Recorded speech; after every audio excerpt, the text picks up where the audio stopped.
Одни говорят, что король был настолько красив и обаятелен, что она упала на колени от счастья, а другие говорят, что от ужаса. У нас все-таки было как-то попроще. 200 самых красивых, знатных, из хороших семей невест. Царю такой широкий выбор не давали, дабы глаза не разбежались. Ему отобрали шорт-лист 9-6. Так что, когда герой Яковлева говорит «Марфуша, нам ли быть в печали?», то он практически цитирует свадебный сценарий, написанный Алексеем Михайловичем Романовым.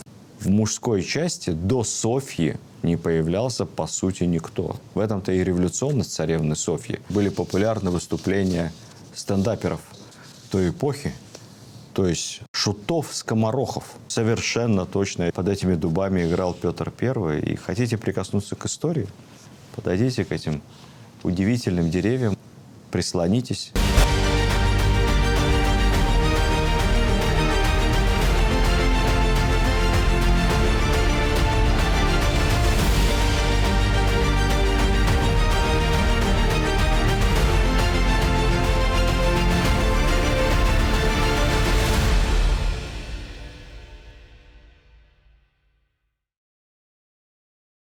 Дорогие друзья, подписчики, телезрители, любители русской истории, добрый день. Мы продолжаем наш рассказ о жизни царей, царского двора, бояр, вообще жизни, обычаях, повседневном укладе Московского царства XVII века. После прошлой, первой части нашей беседы пришло немало писем и замечаний, что вы все про царей да про царей, как жили простые люди, сколько что стоило, сколько зарабатывали, какие были цены. Расскажите об этом. Поэтому я сделаю небольшое предисловие про цены и про заработки. Оно очень условно на самом деле, потому что вы не представляете, как все меняется со временем. Невозможно перевести современные деньги в деньги XVII века. Невозможно сказать, что сколько стоило, дороже либо дешевле, чем сейчас, потому что все меняется постоянно. Вот давайте вспомним советские времена, поздний СССР, какие громадные суммы платились за телевизоры, в пропорциях к заработным платам. Примитивные магнитофоны или аудиокассеты. Аудиокассета 12 рублей стоила. $20. Вот аудиокассета 60-90 минут импортная.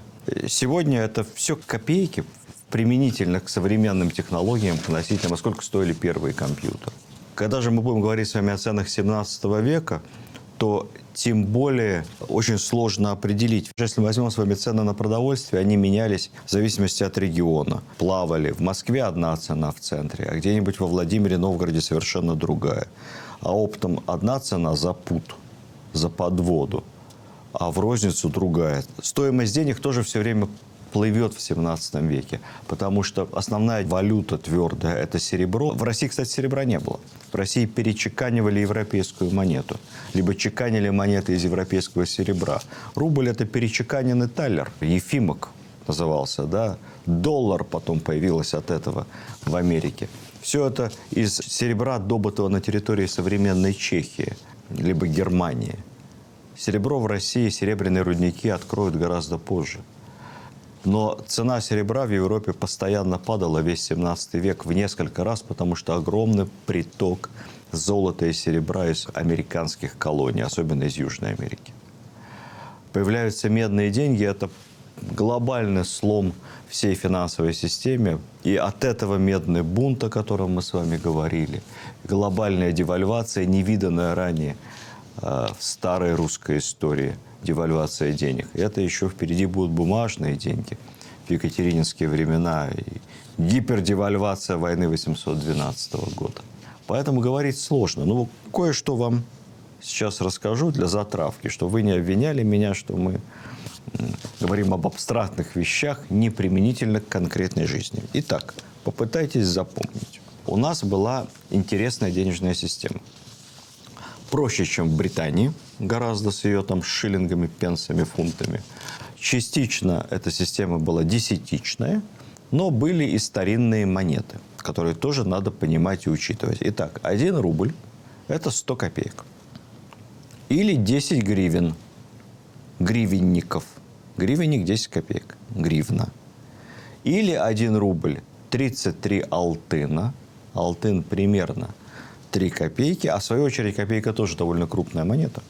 Поэтому копейка делилась на деньги. Деньги. 1 копейка, 2 деньги.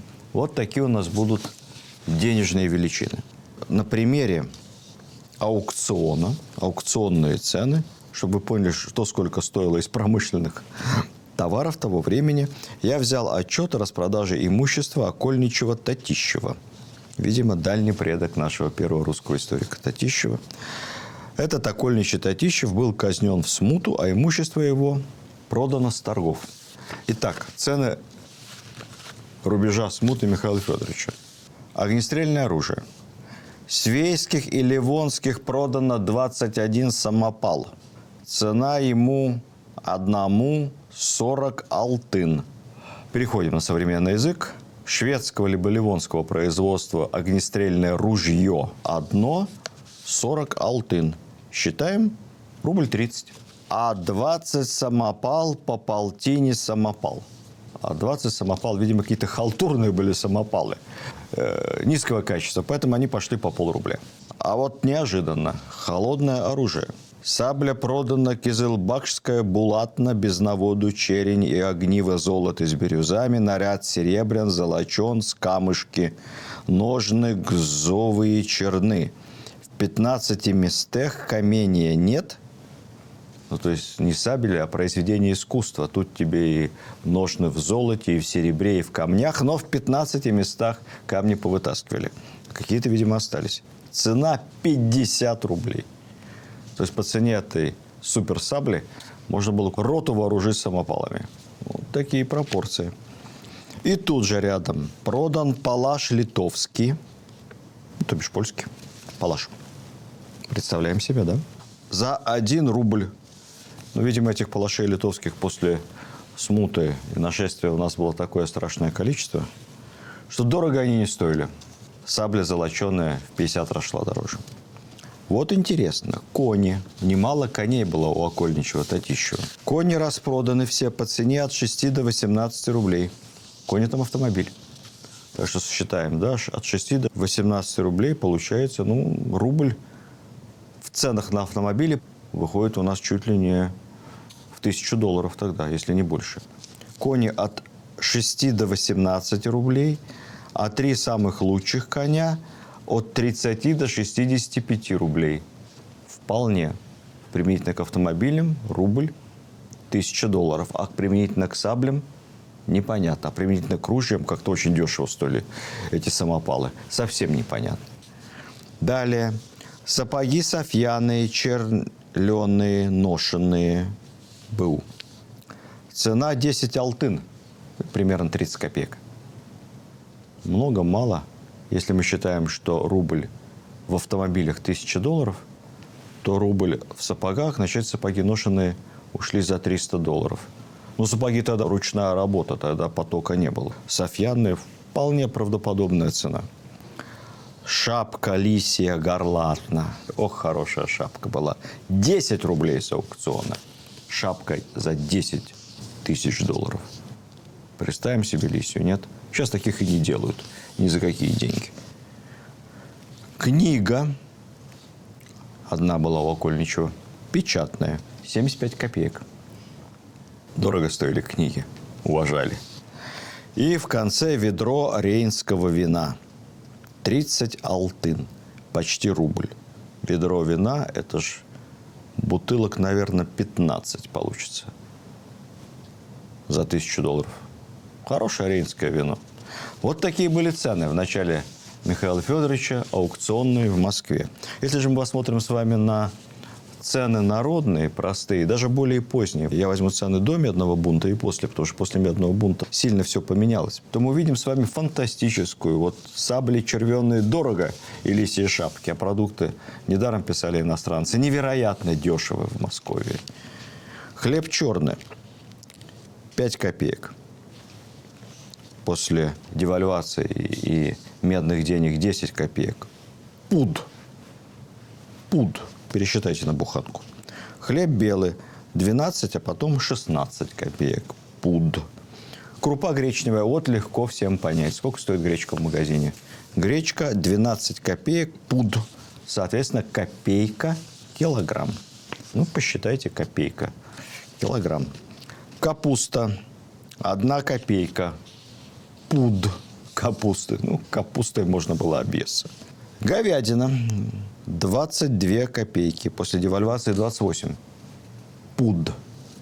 1,5 копейки за килограмм говядины. Ну, друзья мои, недорого, наверное, по лондонско-парижским ценам. Молоко 5, а потом уже, спустя несколько десятилетий, 8 копеек ведро. Ну, соответственно, разделите на 10. Сколько литров? Яйца. Вот еще одна цена из супермаркета, которую мы легко понимаем. Яйца 11 копеек. Скажете, дорого? Нет, друзья мои, тогда не десятками яйца считали, а сотнями. Поэтому получится копейка за десяток. Десяток яиц стоит примерно столько же, сколько килограмм гречки, чуть дешевле, чем килограмм говядины, и столько, сколько 16 килограмм бочонок капусты. Вот такие цены. Продукты были дешевые. Зарплаты. Все это, конечно, абстракция, если мы не будем говорить с вами о зарплатах. Начнем с низко. Зарплата паденного рабочего. Зарплаты росли, естественно, равно как деньги обесценивались. Ну, возьмем строителя, каменщика. От 3 до 6 копеек в день. При Алексее Михайловиче до 8 копеек в день. Ну, вот посчитайте, за зарплату рабочий при Алексее Михайловиче мог купить, килограмм, получается, 5-6 говядины, колоссальное количество капусты. Дневная зарплата. Понятно, что у специалистов, у художников, например, у иконописцев и всяких там золотошвей жалование могло доходить и до 10 копеек в день. Если человек работает, тогда 2 выходных не было, будем считать, что человек работает 26-27 дней, вот это 2,5 рубля, 3 в месяц. Это приличные деньги. Потому что за эти 2,5-3 рубля в месяц в среднем можно было арендовать двор, жилье. Двор каждый понимал по-разному. Это могла быть какая-то крохотная избенка, а могла быть часть хорошей избы со двором, с сараем. А где-то в провинции это мог быть целый дом со двором. Аренда его как раз так примерно и стоила от 2 до 5 рублей в год. Значит, считаем с вами, что каменщик за месячную свою зарплату мог арендовать угол себе, иногда очень приличный угол, на год. Пересчитаем цены на аренду жилья в Москве и вздохнем. Можно ли за месячную зарплату суперквалифицированного каменщика или золотошвеи на год арендовать себе квартиру? Наверное, нет. В общем, понятно, зарплаты тоже все условно, потому что где-то платили меньше. Казна, кстати, платила немного своим мастерам, а где-то частники, бояре, либо купцы платили больше, перекупали специалистов. Кстати сказать, тогда еще общее правило было, что придачу к деньгам обязательно полагался корм. То есть брал ты себе каменщика на работу, ты его еще должен был обеспечить жильем и кормежкой. А деньги это отдельно, это не считается. Вот, например, в столице иконописцы, это очень квалифицированные мастера, те, которые по 10 копеек в день получают, считай, почти 3 рубля в месяц. Вот иконописцы получали, кавычки, сытного двора по 6 чарок вина дворянского. Вино дворянское, наверное, как бы сейчас сказали, хорошее вино. По 4 кружки меду и по ведру браги каждому человеку, а с хлебного двора по тому же и пироги. Я надеюсь, что это речь идет о недельном, либо, по крайней мере, месячном кормовом пожаловании, потому что при таком количестве дворянского вина, браги и меда ни один иконописец работать бы не смог. Наверное, это все-таки в месяц. Вот вино, мед, пироги. Пожалуйте, вам дополнительных зарплате, не считая проживания. Те, кто работали, друзья мои, и владели ремеслом, а то и искусством, коли мы говорим с вами об иконах, или вышивании золотыми нитями, или кузнечном деле, или пушечном деле, во все времена всегда жили хорошо. Так что учитесь, друзья мои, и работайте. Я уж не говорю о том, что знание иностранных языков позволяло сделать блестящую карьеру при дворе, в посольском приказе и выбиться из самых городских низов, бывало, и до дьяков. а то и до думного дьяка. Об этом мы, конечно, тоже поговорим с вами отдельно. А сейчас вернемся, давайте, к бытописанию, к быту московских царей и дворян.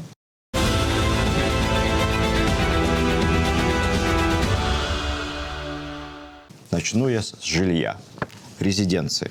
Цари жили в Кремле. А в те времена Кремль – это и есть Москва. Поскольку Москва со временем, своими слободами, китайгородскими стенами, земляными валами, вся остальная Москва буквально обволакивала Кремль как паутину. Я в очередной раз приглашаю вас, дорогие друзья, в детище мое музей истории военной формы на Большой Никитской. Там есть, и, кстати, в филиале этого музея на Лаврушинском переулке в Стрелецких палатах, в доме думного дьяка, к слову сказать, и одного из стрелецких командиров, полковника Титова. Так вот, в этих двух старинных московских особняках есть уникальные макеты московского Кремля разной эпохи. Придите, посмотрите, вы глазам своим не поверите, как это выглядело раньше. Что из себя представлял Кремль при Петре, при Алексее Михайловиче или в другие времена. Вот Москва этот Кремль обволакивала. Так возникала кольцевая радиальная система строения нашей прекрасной столицы. В центре Кремля находился главный царский каменный дворец, Теремной. Он, кстати, сохранился в основе своей и сегодня. Его можно посмотреть. Построен был как раз при первом Романове Михаиле Федоровиче. Это 1630-е годы, 400 лет назад. Вот посмотрите на снимки, на фотографии. Там в самом низу палаты, которые строились еще раньше, до Романовых, а сверху, как принято было на старых стенах, старых фундаментах, возводились новые этажи. И было возведено целых 3 каменных этажа на старых подвалах, фундаментах нового царского дворца. Ну, первый этаж, как принято, рабочие помещения. Второй этаж, собственно, царские покои. Вот там такая анфилада комната. Вообще интересно, у этого дворца плоская крыша, по крыше можно было гулять. Гульбище называлось. Не выходя на улицу, переходы, прогуляться. А третий этаж – это покои царевича, детские помещения. Ну, тогда понятие личного пространства было весьма условно. Вообще ведь комнаты делали не изолированными, а анфиладными. Переход из одной комнаты в другую. Жилые комнаты выстраивались вокруг системы отопления, вокруг печей. Слуги по этим комнатам бегали туда-сюда. В общем, нам бы в этих покоях жить было бы очень тяжело. Если вы посмотрите Версаль, Версальский дворец, я вообще не понимаю, как бедный французский король там жил. Не случайно говорят, чтобы перейти из своей спальни в спальню любовницы, король должен был пройти через пару анфиладных спален предыдущих любовниц. И еще перездороваться с какими-то дворянами, которые там тоже ночевали между делом. В общем, никакой личной жизни. В России хотя бы разделяли женскую половину и мужскую. Строго разделялась во дворце. И ходить, даже спросить у царицы, как спалось ей, мог только отдельно выделенный человек со специальным пропуском, разрешением. А так заходить туда мужчине категорически нельзя. В Европе этого разделения не было, поэтому совсем было плохо с приватностью. Ну вот на фото мы видим с вами на картинке довольно роскошное убранство царского Теремного дворца. Но мы должны понимать, что это все восстановленное. Все это погибло во время Наполеонова нашествия и пожара в Кремле в 812 году. Потом в 19 веке было восстановлено по описаниям, по представлениям, как это выглядело раньше. Насколько это аутентично, сказать трудно. Сейчас эти помещения входят в состав резиденции президента в Кремле. Туда я попадал с экскурсиями, но поскольку сейчас ведение комендатуры Кремля, по-моему, записаться свободно на экскурсии в эти помещения нельзя. Но при желании попасть можно через музеи Кремля. Попробуйте. Очень интересно. Это городской дворец. Жизнь в городе. Понятно, что летом в жару выезжали в загородные резиденции цари, старались на природе проводить время. Ездили недалеко. Главная царская дача той поры – это загородная резиденция в Коломенском. Сегодня это южная окраина, спальные районы Москвы. В Коломенском с использованием дворца еще Ивана Грозного были построены царские деревянные и каменные дворцы. Погуляйте по Коломенскому, это прекрасный парк, чудесно сохранившийся. Прекрасная территория на берегу Москвы-реки. Внутри города. Там, кстати сказать, находятся самые древние московские дубы. Если поверить интернету, то они еще старше, но ученые говорят, этой царской дубовой роще не менее 600 лет. То есть они помнят еще смуту. Они помнят Ивана Грозного. Уж совершенно точно под этими дубами играл Петр I. И хотите прикоснуться к истории? Подойдите к этим удивительным деревьям московским. Прислонитесь. Где-то здесь были первые Романовы. Где-то здесь играл мальчик Петруша. По легендам, их посадил его Дмитрий Донской в честь победы на Куликовом поле. Верится с трудом, конечно, но Петр точно со своим отцом Алексеем Михайловичем здесь были. Царские палаты никакой роскоши. На каждого члена семьи, включая царя и царицу, я уж не говоря о других, всего 2-3 комнаты. Спальня, гостиная, ну и сеня. Мебели минимум. Мебель состояла, собственно, из лавок по стенам. Стены обиты тканями. На полу ковер. Ну, для царя трон, как полагается. Позже в некоторых комнатах стали появляться европейские новинки. Стулья, кресла, красивые, иногда обитые серебром, золоченые, обитые бархатом. Стены, к слову сказать, были не голые. Наши предки имели чувство прекрасного. Стены украшались не только иконами, картинами, парсуны, как тогда называли, портреты. Могли быть различные библейские сюжеты или просто сюжеты из русской истории. Зеркала. Зеркала были, конечно. Но любоваться в них, высиживать перед зеркалом считалось зазорно. Поэтому зеркала стояли задернутые тканью. Подошел к зеркалу, посмотрел на себя царица украдкой и закрыла, занавесила обратно. Обязательно отдельная комната в покое, где хранились всевозможные святыни. Кресты, иконы, книги там же, подарки иностранцев. То есть такая своего рода библиотека. В комнатах могли быть и часто бывали и комнатные растения, и разного рода клетки с попугаями, белками. Однажды Михаил Федорович получил в подарок вещую птицу гамаюн. Какая-то была особая птица в золотой клетке. Ну, что-то было за чудо, историкам неизвестно. Вообще о том, как жили бояре, где что было, вы можете посмотреть в замечательном музее. Это филиал нашего исторического музея. В самом центре Москвы, рядом с Зарядьем. Называется «Палаты бояр Романовых» на Варварке. Вот, кстати, к слову сказать, именно в этих палатах и родился первый Романов. Михаил Федорович. Конечно, от палат этих, от былой огромной усадьбы около Кремля мало что осталось. Собственно, остался только один главный дом. Но вы увидите и высоту потолков, и размер помещения, и строение этих палат. Это очень-очень любопытно. При Алексее Михайловиче появляются обои. Обычно кожаные либо тканевые. Старинную мебель, грубые лавки стали все более и более заменять изящными столами, креслами, стульями, сделанные по европейским образцам. В Кремле было огромное количество фруктовых садов.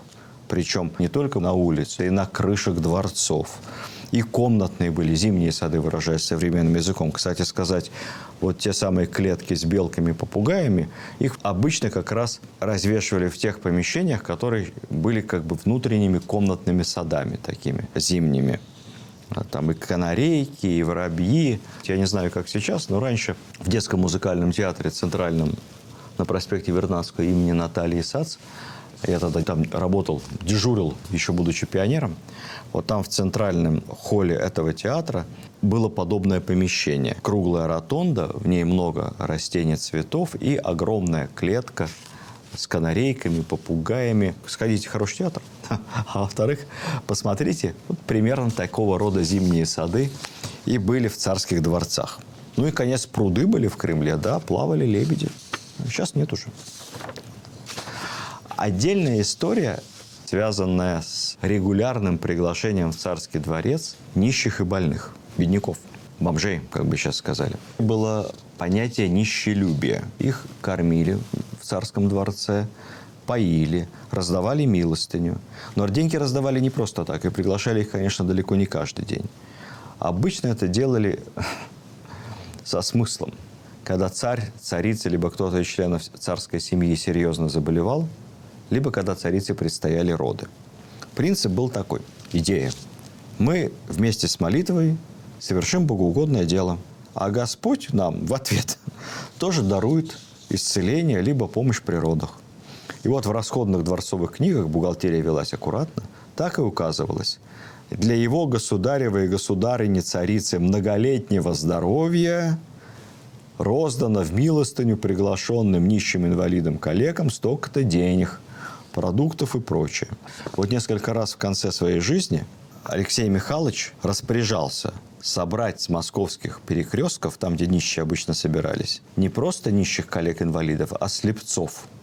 Всех их позвать во дворец, и там лично со своих рук раздавал им милостыню, деньги. Что это означает? Из этого историки делают вывод, что у царя в конце жизни, видимо, были проблемы со зрением, и он, раздавая милостыню слепцам, пытался таким образом, чтобы о нем там тоже подумали.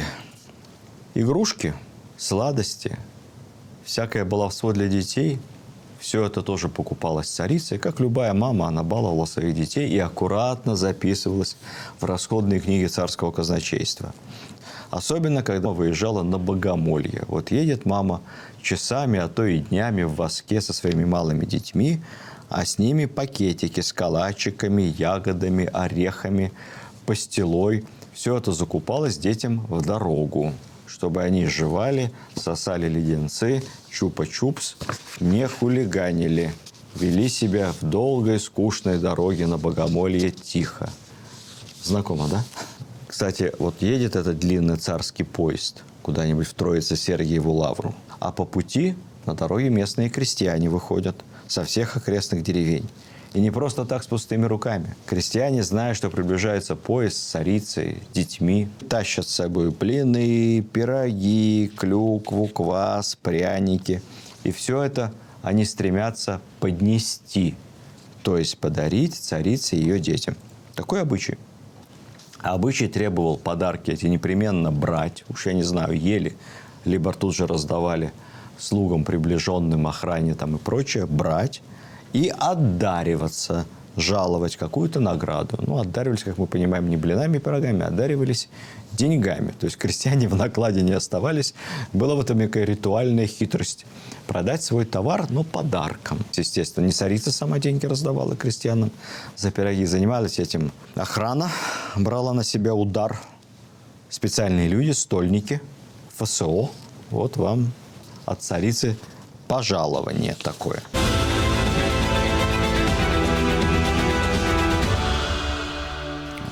Ну, отдельная, конечно, история, о которой нельзя не рассказать, это история с царской свадьбой. Мы понимаем с вами, что царь должен родить наследника. А желательно несколько наследников, дабы была очередь и гарантия. Младенческая смертность колоссальная. И только когда у тебя есть наследники, мальчики, тогда это династия. А иначе политическая нестабильность. Подбору невесты, чтобы была красная и здорова, уделялось внимание невероятное. В России это проходило очно. Вот в Европе, кстати, у нас это было совершенно невозможно, был принят вообще дистанционный ритуал свадьбы. Представитель венчался за короля. Я приведу пример, который нам понятен. Времен трех мушкетеров. Современник нашего Михаила Федоровича, первого Романова, английский король Карл I, женился на французской принцессе. Женился по доверенности. На церемонии его заменял герцог. У нас такое, еще раз, было невозможно. Церемония состоялась в Нотр-Даме де Пари, а король тем временем оставался в Лондоне и не приезжал даже. Причем даже не в самом Нотр-Даме, а на пороге, на крыльце Нотр-Дама. Потому что король ведь не католик, англиканская церковь. Поэтому Папа Римский принял компромиссное решение. Он разрешил брак французской принцессы с еретиком, английским королем, но зато не в соборе, а рядом с собором, у входа. Компромисс. После свадьбы герцог должен был доставить принцессу в Лондон. Герцог тот самый Бекингем, которого мы помним с вами по трем мушкетерам. Ну, что-то он там в Париже задержался. Не знаю, крутил ли он роман с Анной Австрийской, или это сильное преувеличение некоторых историков и Александра Дюма. Но в итоге, когда в конце концов юная 15-летняя принцесса приехала в Лондон и в первый раз увидела своего мужа, то, зарыдав, бросилась перед ним на колени. Вот тут мнения расходятся. Одни говорят, что король был настолько красив и обаятельный, что она упала на колени от счастья, а другие говорят, что от ужаса. Я склоняюсь к первой версии, потому что брак их, слава тебе, Господи, оказался счастливым. У нас все-таки было как-то попроще. Царь очно выбирал себе царицу.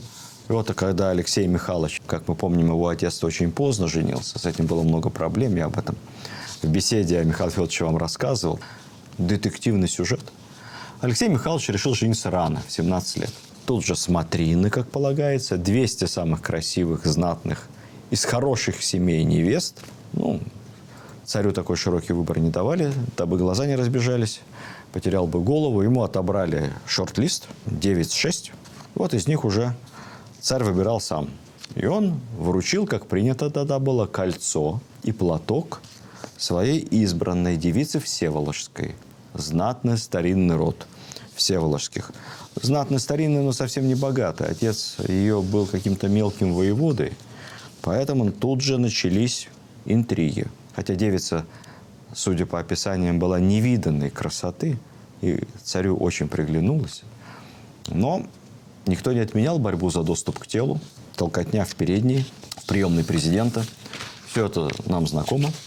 Начались интриги. Интриги, какая там Всеволожская притащит своих родственников, которые раньше в Москву на пушечный выстрел не пускали, а нас отодвинут. Мы помним с вами из истории старшего романа Михаила Федоровича, что дворец очень опасен для здоровья невест и для жизни даже. То же самое произошло и с девицей Всеволожской. Какая она там ни была раскрасавица, а перед очередной встречей с государем ей при одевании так затянули волосы на голове, уж я не могу себе это представить, девушки, наверное, поймут. У нее там что-то с притоком крови, и при встрече с царем она просто упала в обморок. Ну, тут же главные интриганы, а главный интриган тогда был царский полупремьер-министр, главный боярин Морозов, он объявил, что, ну, видите, падает падучая, наверное, у нее, болезная. Нельзя такую брать. Царь говорит, как же так? Раньше же все было нормально. А это испортили, околдовали, и через нее падучая на царя придет. В общем, кончилось тем, что девушку и всю ее семью от греха подальше сослали в Тюмень вместе с бедолагой отцом воеводы. Потом, слава богу, вернули. Но свадьба расстроилась. А расстроив свадьбу с неправильной невестой, всемогущий боярин Морозов тут же организовал свадьбу новую царю, правильную. Вернее сказать, не свадьбу, а сразу две свадьбы. Царю привели на просмотр двух сестер Милославских, близких Морозову. Царь выбрал старшую. Считается, что тоже за красоту. Ну, молодой, что это, в 17 лет, 18. Гормоны, о чем думать. Морозов, премьер, которому было 57, он к этому моменту овдовел, тут же объявил о намерении жениться на младшей сестре Милославской. Таким образом, цель была достигнута. Боярин Морозов стал родственником, свояком царя, ибо женились они на сестрах. Разница в 40 лет совершенно боярина Морозова не смутила. В браке у Алексея Михайловича родилось 13 детей. Двух мы все знаем. Это Иван, брат Петра I, и царевна Софья. Умерла Милославская в 44, болела, 13 детей.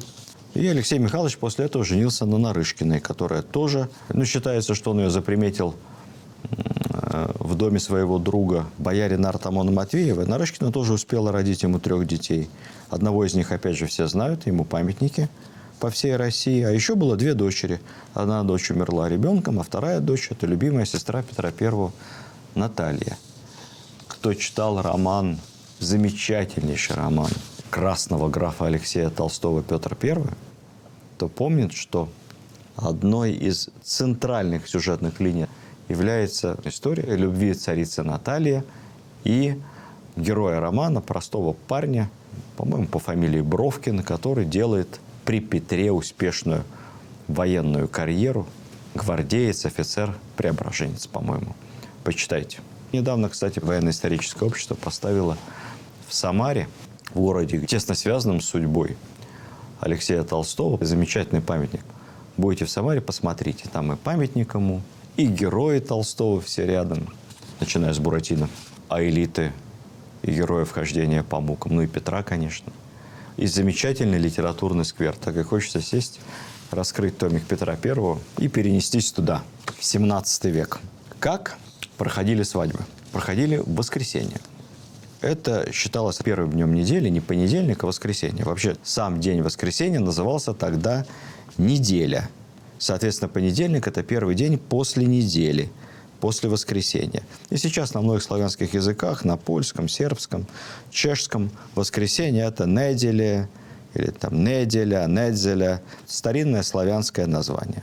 2 огромных ритуальных свечи присутствовали на бракосочетании и последующих мероприятиях. Одна царская свеча весом в 3 пуда, это 50 килограмм, и, соответственно, для невесты тоже свечи чуть-чуть полегче. Эти гигантские свечи таскали специально обученные люди сначала в храм, потом в царские палаты, потом там, где обед, ну и, в конце концов, в спальню. В спальне их ставили горящими.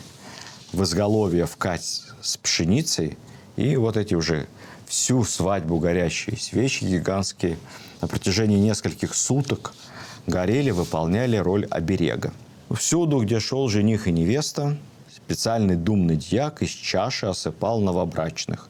Там травами, хмелем, монетами золотыми, мехами, беличьими соболиными шкурками. В общем, что только не делали. Все это осыпание было ради плодородия. Традиция такая. Весь двор, слуги, опять же, участники свадебной церемонии одевали богатые красивые наряды. Белые кафтаны, соболиные лисьи шапки. Все это было необычайно торжественно. Все это выдавалось им как театральный реквизит. На время свадьбы из казны под роспись.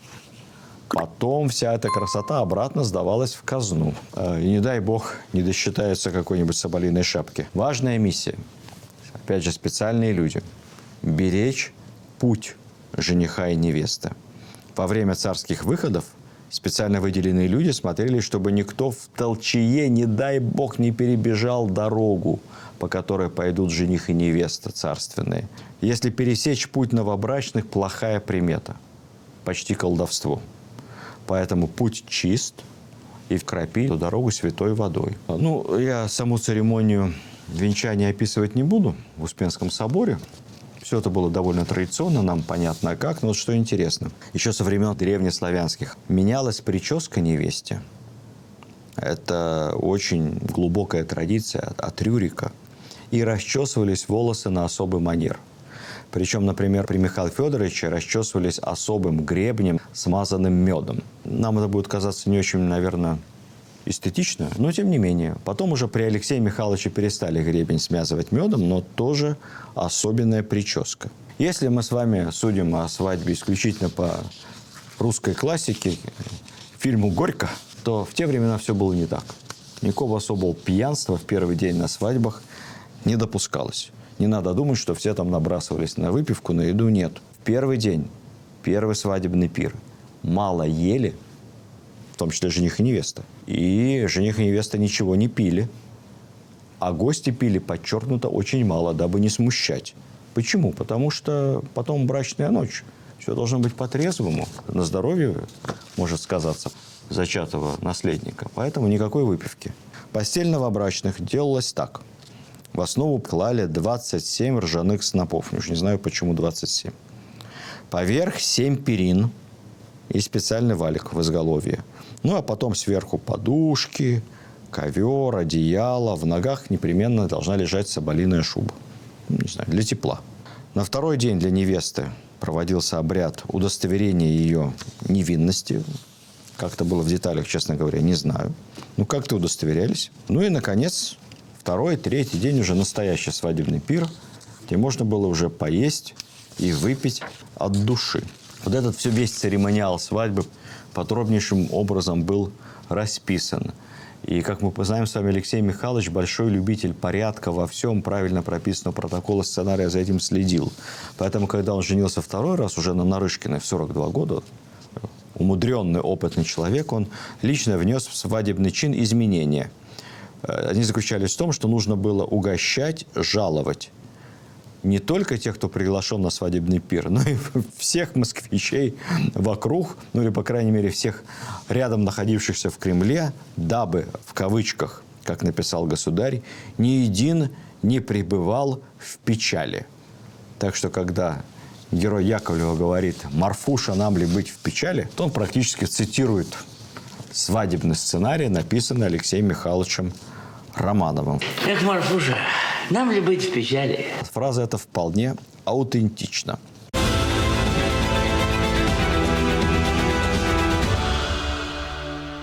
Коли говорим о свадьбе, давайте пару слов о суровой женской доле. Функция царицы, роль царицы и положение ее, конечно, немного отличалась от королевы европейской. Вот как писал об этом иноземный гость по имени Рейнтельфс, это во времена Алексея Михайловича. Кавычки. «Ни одна государыня в Европе не пользуется таким уважением подданных, как русская. Русские не смеют не только говорить свободно о своей царице, но даже смотреть ей в лицо. Когда она едет по городу, экипаж всегда закрыт, чтобы никто ее не видел. Русские так привыкли к скромному образу жизни своей государыни, что когда нынешняя царица, имеется в виду Наталья Кирилловна Нарышкина, молодая, вторая жена Алексея Михайловича, проезжая посреди народа, несколько раз приоткрыла окно кареты, то москвичи не могли надивиться такому смелому поступку». В общем, это вам не королева Марго и не другие европейские королевы довольно свободных нравов того времени. А вот что пишет при той же эпохе другой иностранец по имени Мейерберг. «Из 1000 придворных едва ли найдется один, который может похвалиться тем, что он видел царицу, или кого-то из сестер, или дочерей государя. Даже врач никогда не мог ее видеть. Когда однажды по случаю болезни царицы необходимо было призвать врача, то прежде чем ввели его в комнату к больной, то занавесили плотно все окна, чтобы ничего не было видно. И когда нужно было пощупать у нее пульс, то руку ее покрыли тонким покровом, дабы даже медик не мог коснуться ее тела». Вот так. Если же кто-то из мужчин, либо слух, случайно встречался в переходах дворца с царицей, начиналось расследование. А это он зачем? Что там попался на глаза? А не было ли какого злого умысла?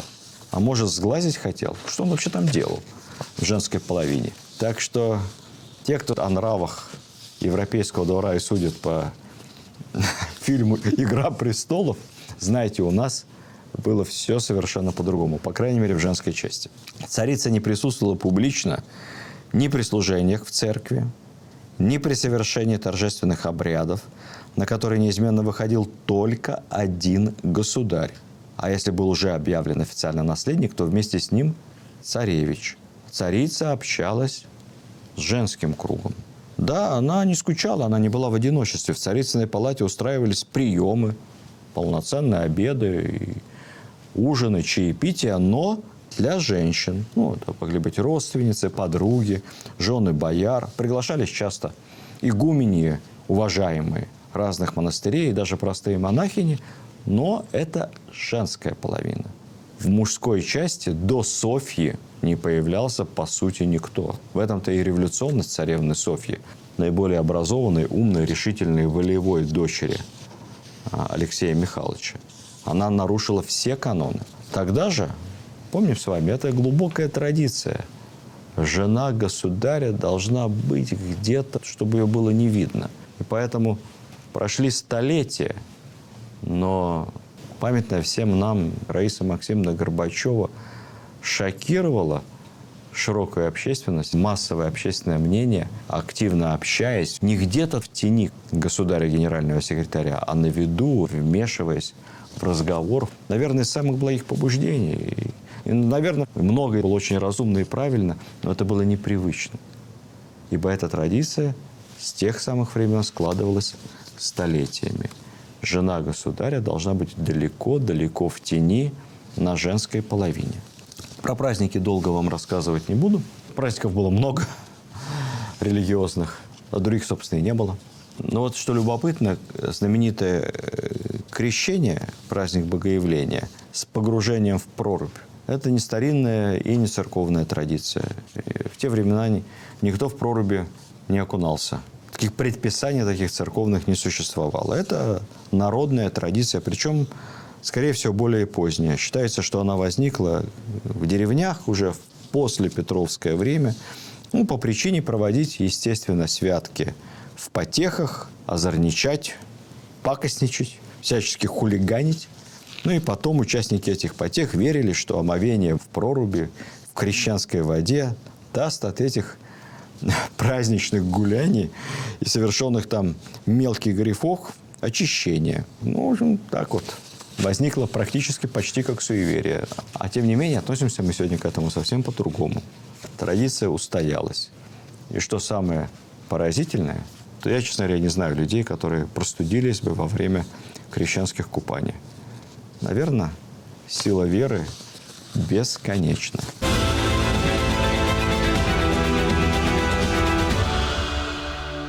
Царский обед. Важное протокольное мероприятие. Вообще Михаил Федорович и особенно его сын Алексей Михайлович в еде были воздержаны. Алексей Михайлович так вообще считался строжайшим постником в царстве.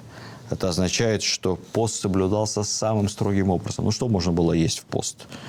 Ржаной хлеб, овсяная брага, капуста, ягоды. Считается, что 3 раза в неделю по понедельникам, средам и пятницам в пост Алексей Михайлович вообще почти ничего не ел. Голодал. Но, тем не менее, царские обеды, будь они постные или не постные, важное протокольное мероприятие. Подавалось множество блюд, десятки. И даже если с этих блюд почти ничего не ели, то потом эти блюда рассылались по протоколу боярам, послам иностранным, так было принято в Москве. Ничего не выбрасывалось. Это называлось послать еду с царского стола. Большой почет. Для сравнения, например, во Франции в те же самые времена тоже королевские обеды роскошные, но недоеденные блюда с королевского стола отправлялись на продажу на парижский рынок. Так что многие парижане могли задорого попитаться обедками с царского стола. Такая практичная была европейская традиция. Французы народ прижимистый. У нас же царь угощал бояр, послов и ближних людей. Причем бояре почитали для себя получить что-то с царского стола за особую честь. Это называлось подача. Царская подача. Если вдруг по ошибке курьера какой-то доставки, по любой другой причине, эта царская подача в положенный день, часть пирога, или поросенка запеченного, до боярина не доходила, поднимался страшный шум.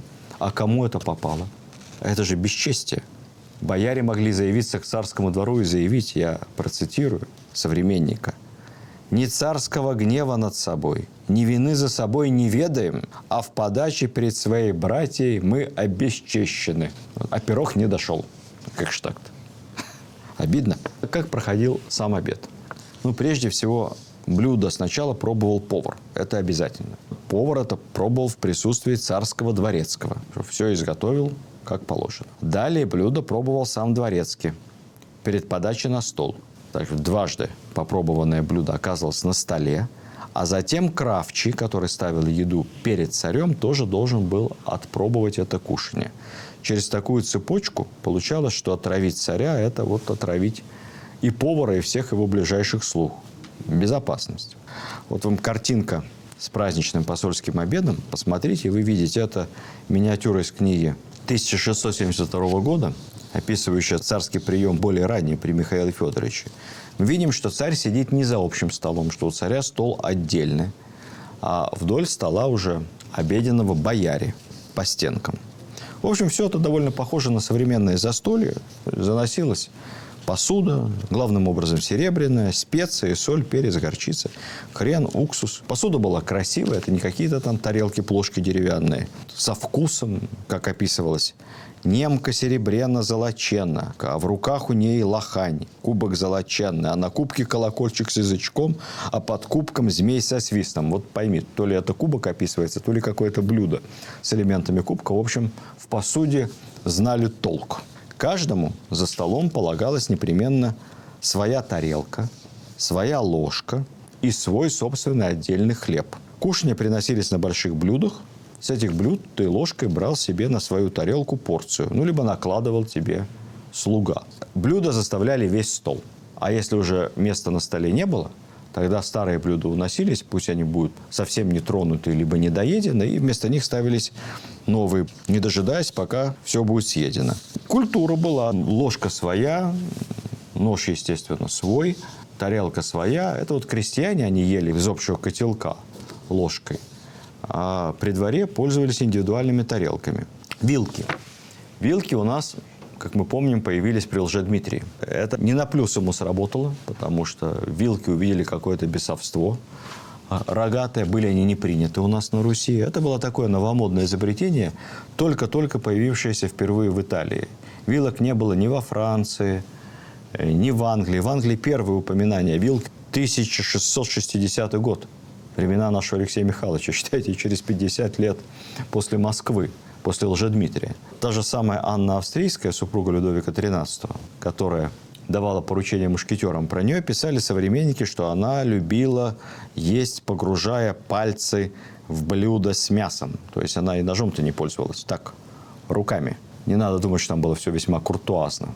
У нас все-таки ложка своя и тарелка. Но постепенно вилка, тем не менее, нашла свое место и при дворе. А Петр I уже без вилки никуда. У него всегда был с собой, как мы помним, индивидуальный набор столовый, который он возил с собой. Своя ложка, своя вилка, свой ножик. Он чужими вообще никогда не пользовался. Был в этом отношении брезглив. За столом много пирогов, до 50 видов. Пирог – это главное наше кушанье. С самыми разными начинками. Хлеб ржаной, пшеничный. Самый лучший, кстати, хлеб считался не обычный, из муки грубого помола, а так называемый крупичатый, то есть из самой-самой мелкой муки. Это хлеб самый-самый дорогой. Тогда, к сожалению, медицина не знала, раскрою вам страшную тайну, отвлечемся, но это полезное отвлечение, что хлеб сам по себе совершенно не вреден. На хлебе и квасе можно прекрасно жить. Вреден хлеб из муки мелкого помола, той самой муки, которая превращается в пыль. Если мы посмотрим на муку, которая продается в магазине, мы видим, что эта мука, она... Вот мука крупного помола на деревенских мельницах, мука более похожа на такое мелкое зерно совсем, да, на песок. Вот такая мука совершенно другой фактуры. Если печь хлеб из нее, то он гораздо полезнее. Беда в том заключается, что мука крупного помола, в ней заводятся жучки, поэтому она сложно хранится, очень сложно транспортируется, и это экономически нерентабельно. Поэтому в XIX веке, во время промышленной революции, были созданы гигантские мукомольные предприятия, на которых муку стали мельчить в пыль. Такая мука экономически рентабельна, но хлеб из такой муки хуже качеством и хуже своими питательными свойствами. Поэтому хотите соблюдать диету, ешьте хлеб, если найдете где-то, с деревенской мельницы, с муки крупного помола. Тогда все думали наоборот. И тогда как раз самый дорогой хлеб был из мелкой муки. Ее ели в Европе только знать и аристократы. У нас он был более доступен, конечно, но и дороже. Большая проблема была во время обеда усадить бояр. Сидеть ближе к царю почетно. Некоторые отказывались садиться не по чину. Начинали натуральным способом брыкаться. Слуги пытались их посадить на положенное место на лавке. Они отказывались. Кричали, что их бесчестят этим местом. Кричит боярин, пишет современник, кавычки. «Да хоть мне сам царь велит голову отсечь, а не на своем месте ниже других сидеть не буду». Был и такой законный способ выразить свой протест. Не ссориться, не драться ни с кем за столом, а просто спуститься под стол и сидеть в знак протеста под обеденным столом. Практически предшественники нашего непротивления злу насилием и принципов Махатмы Ганди, бояре таким образом заявляли, что лучше будет сидеть на полу под столом и не есть вообще, чем сядут не по чину. Чтобы избежать подобного рода скандалов, и бояр в шапках, залезших под стол, заранее на многих процедурах, особенно на таких радостных, как свадьба, объявлялось, что рассадка за столом без мест. То есть чины не соблюдаются. Таким образом, сесть на свободном месте, а не на самом, как тебе предполагается, ближнем, было никому не обидно. Что ели? Меню. В России вообще ели и ценили больше рыбу, чем мясо. Не потому, что мяса не было. Просто было много постов и много рыбы в реках. Россия – речная страна. Поэтому рыбы было всегда больше, чем мясо. Из рыбы делали уху, десятки видов ухи. Если начнем перечислять названия этих рыбных супов, мы даже не поймем, о чем идет речь. Шафранная, янтарная, золотая, разные виды рыб. Холодные закуски. Самая популярная черная икра, кстати, самая недорогая тогда закуска. Рыбой начиняли многочисленные пироги. Очень много ели овощей. Вот я отмечу. Здоровая пища. Очень много овощей в самом разном виде. В свежем, в соленом, вареном, жареном. Репа, свекла, огурцы. Молодых поросят запекали обычно целиком, с хреном, чесноком. Телятину, кстати, не ели. Удивительно, но факт. Почему-то долгое время это считалось грехом. Я напомню, что, опять же, Лжедмитрий I мало того, что пользовался вилкой, так он еще и ел телятину. И это испортило ему репутацию серьезно в Москве. Лишь постепенно поедание телятины, говядины было растабуировано. Ценили мясо, свинину, дичь, особенно мясо лосей. Птицу, курицу обычно жарили целиком на вертеле, но предварительно, естественно, ее потрошили и часто начиняли внутри разными кашами. Было вкусно.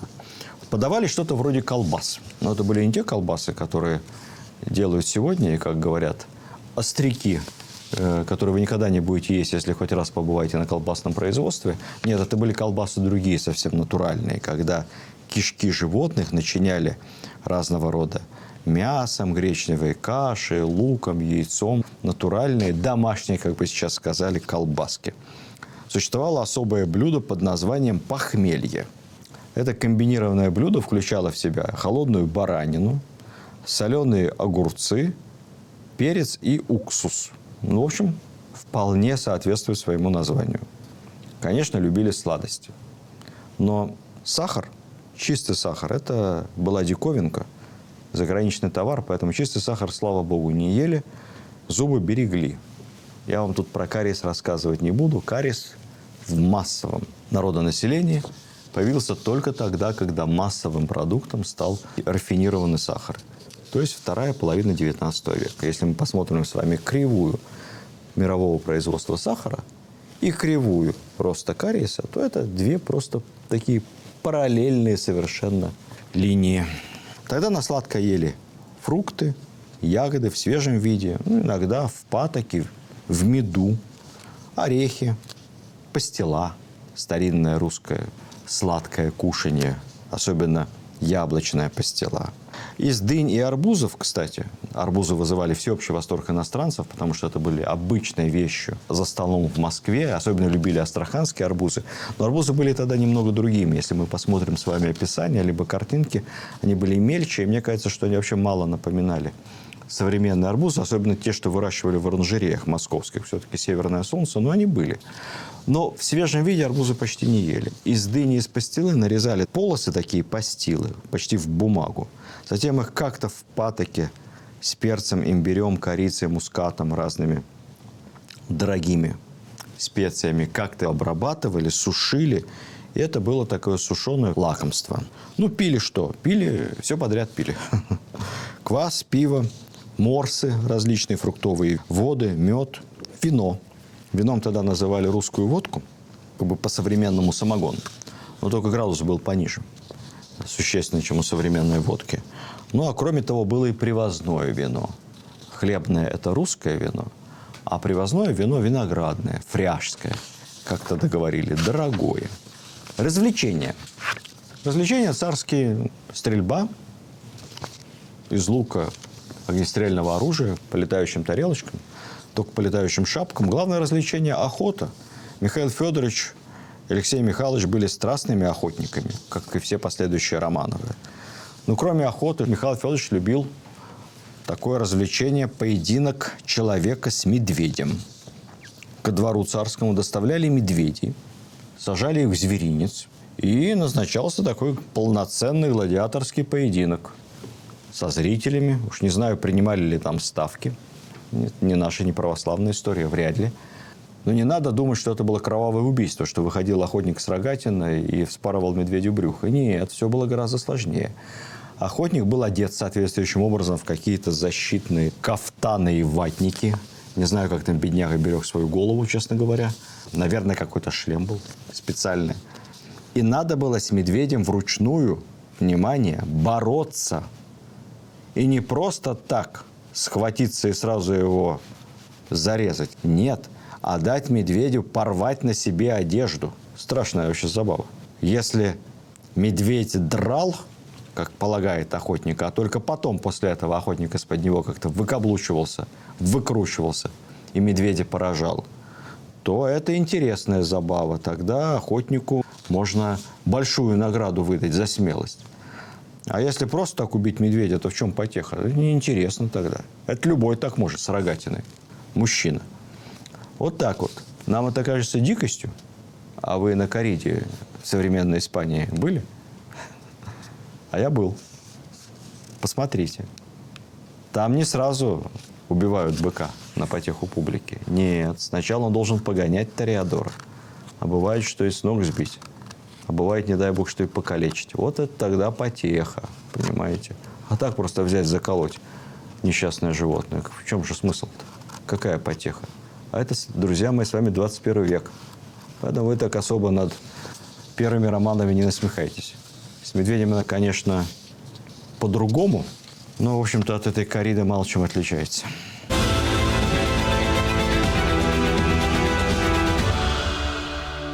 Вечер – время семейных развлечений.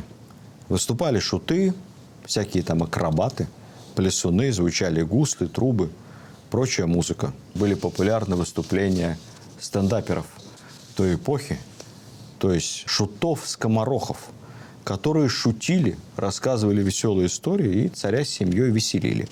Алексей Михайлович выступления этих стендаперов-скоморохов при царском дворе запретил. Видимо, шутки у них были какие-то пошлые, плоские. Но зато при Алексее Михайловиче появилась другая потеха на иноземный манер. Не поверите, настоящий театр, в котором представляли разные пьесы. Об этом, наверное, стоит рассказать поподробнее. Откуда вообще Алексей Михайлович узнал о существовании в Европе театра? Я полагаю, что, скорее всего, из отчетов послов. Все-таки постоянных посольств у нас не было за границей. Они уже при Петре появятся. Но миссии дипломатические были. И вот что писал царю посланник, который ездил к герцогу Тосканскому, в Италию, то бишь, в Тоскану. 1659 год. Он описывает видимое им в Италии театральное представление. Кавычки. «Представление сие в 6 перемен», то есть 6 актов. «Да в тех же палатах, в театре, объявлялось и море колеблемо волнами, а в море рыбы, а на рыбах люди ездят, а вверху палаты небо, а на облаках люди сидят. Да спущается с неба сед человек в карете». То есть это просто не спектакль, а какое-то супершоу. Цирк дю Солей. «Спускается с неба человек в карете, да против его в другой карете прекрасна девица. А кони под каретами, как есть, живы, ногами подрягивают». Ну, то есть кони-то, конечно, не живые, но движущиеся. «А в иной перемене объявлялся человек 50 в латах, и почали саблями и шпагами рубиться, и из пищалей стрелять. И человека с 3 как будто бы и убили». Ну, как будто бы, конечно. «И многие придивные молодцы и девицы выходят из занавеса и танцуют, и многие диковинки делают». Шикарное представление в Тоскане. Вот такого начитавшись, Алексей Михайлович решил дома завести тоже диковинную игрушку. Ну, понятия театрального искусства тогда еще не было, но идея этой диковинки царя охватила. И стремление потешить, видимо, молодую жену, новую, Нарышкину. Кстати сказать, свадьба с ней состоялась в 1671 году, а распоряжение по созданию театра уже на следующий год. Связаны эти моменты молодая жена. И театр решил такой театр Алексей Михайлович завести в Москве. Сначала в Курляндию, современную Латвию, послали специальных послов приискать мастеров, которые бы умели всякие комедии строить. Но заманить в Москву никого не удалось. А может, и не было там никаких комедиантов. Поэтому решили назначить и сочинителя пьес, и режиссера-постановщика в одном лице. Вызвали какого-то протестантского пастора из немецкой слободы и выручили ему организовать театр. Пастор какое-то время отнекивался, говоря, что у него нет профильного образования. Но в те времена, да и сейчас противиться царской воли не стоит. Куда-нибудь могут сослать в Сибирь или на Алтай. Поэтому пастор согласился. Актеров набрал у себя из числа иноземных детишек, которые ходили в его лютеранскую школу, и поставил пьесу. Продюсером всего этого театра был назначен тот самый Артамон Матвеев, ближний царский боярин, очень прозападный, продвинутый человек. Я об этом отдельно еще расскажу потом как-нибудь. Роскошный дом, напоминающий дворец венецианского дожа в Москве, с картинами, европейской мебелью, не задернутыми, не закрытой материей, зеркалами и всякими сервантами и хрусталем. Артамон Матвеев стал продюсером генеральным этого театра, а пастор, соответственно, автором пьесы, режиссером-постановщиком. Ну, мы понимаем, да, что ставил он не Шекспира. Наше не готовое еще к светским пьесам общество могло пережить только религиозные сюжеты, поэтому сюжеты выбирались из Ветхого Завета, но пастор там такие почти детективные находил повороты. Например, первая пьеса, тоже по ветхозаветному сюжету, и длилась 10 часов без перерыва. Ну, видимо, могли по ходу дела куда-то зрители выходить. С трудом представляю, 10 часов. Нон-стоп. Но, тем не менее, почти детектив был. И вот 17 октября 1672 года, этот день можно было бы полноправно считать днем рождения Российского театра, в Преображенском дворце состоялась премьера. Зрители, царь, семья, какие-то близкие люди. Несмотря на сугубо библейский сюжет, в пьесе были и элементы детектива, и даже некоторые, я бы сказал, вольности. Ну, например, любвеобильный герой этой пьесы достаточно откровенно изъяснялся с придворными. Когда он требовал, чтобы слуги привели к нему царицу, то он говорил дословно так: «Аз ее желаю, взирая лобзати». Очень откровенно по тем временам. Почти эротика. Потом в театре были поставлены и другие пьесы, тоже на библейские сюжеты. «Иудив», «Жалостная комедия об Адаме и Еве». Можно сказать, исторический был театр. Опять же, конечно, не Европа. В Европе театр был уже на другом совершенно уровне. Если мы вспомним с вами Шекспира, то я не могу не рассказать вам поразительную историю. Документы об этом несколько лет назад нашли в архиве британского адмиралтейства. Судно большое, торговое, плыло в Индию, попало в шторм, повредилось. И где-то в Южной Африке встало на несколько недель на ремонт. Команда большая.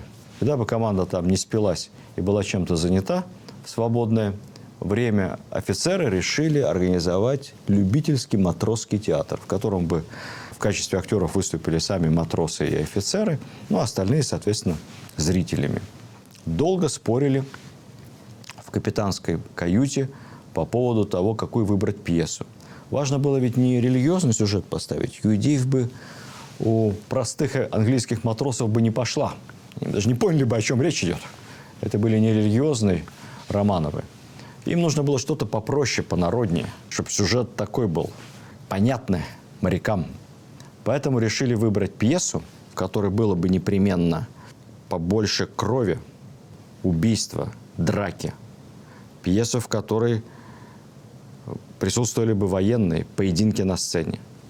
Пьесу, в которой непременно была бы какая-то загробная жизнь, какие-то пророчества, мертвецы ходящие, черепа, что-то такое страшное с элементами хоррора. Пьеса, в которой, конечно, было бы побольше любви, эротики и почти секса в понимании того времени. Пьеса, в которой присутствовало бы непременно что-то такое страшное, но притягательно отвратительное, какое-то кровосмешение преступное. Пьеса, в которой все эти страсти и детектив, и ужас, и кровь. Такую пьесу нашли. Это была пьеса модного британского драматурга «Гамлет», принц датский. И именно так это воспринималось в то время, а не так, чтобы философия быть или не быть. Вот в чем вопрос. «Гамлет» бы у нас не пошел, но религиозные сюжеты вполне. В Преображенском было отстроено специальное театральное здание, называлось «Хоромина». Жалко только, что после смерти Алексея Михайловича труппа распалась. Куда запропастился режиссер-постановщик, не знаю, а вот генеральный театральный продюсер Артамон Матвеев отправился в ссылку в Пустозерск. Не путайте с Приозерском, красивым, приятным городом на Ладоге. Пустозерск – это там, где сейчас Нарьян-Мар, крайний север, Ненецкий автономный округ. Он, конечно, не за увлечение театром погорел, борьба за власть. Но результат был. Так постепенно в элите пробивало дорогу понимание, что новое, пришедшее с Запада, одежда западная, и мебель, и увлечения, и культура, и еда, и вилки, и театр – это не обязательно ведет к погибели души. Многое чего есть разумного, и этого не надо бояться. Так общество постепенно готовилось к реформам Петра.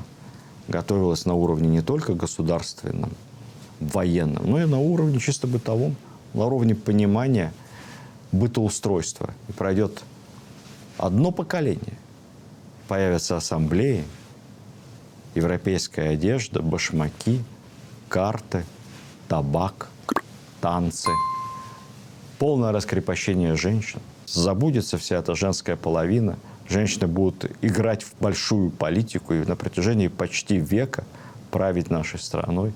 Это революция, которую осуществит любимый младший сын Алексея Михайловича, Петр Алексеевич Романов, будущий Петр Великий. Но об этом, как вы знаете, у нас есть отдельный цикл лекций «Петровские времена», про мою любимую эпоху, про эпоху взлета России при Петре. Смотрите «Петровские времена» на лектории Достоевский и на канале «Культура». Ну, кстати сказать, и на моем канале в Рутюбе, который пришлось мне завести последнее время, потому что что-то там стал YouTube притормаживать. В общем, мы за бесплатное историческое просвещение, поэтому наши исторические лекции есть на всех носителях. Рутюб, YouTube, ВК, Телеграм и, конечно, наш любимый канал «Культура», которому я машу и перед которым преклоняюсь. Канал без рекламы, о добром и вечном. Всего вам доброго. Спасибо за любовь к русской истории. И до следующей встречи.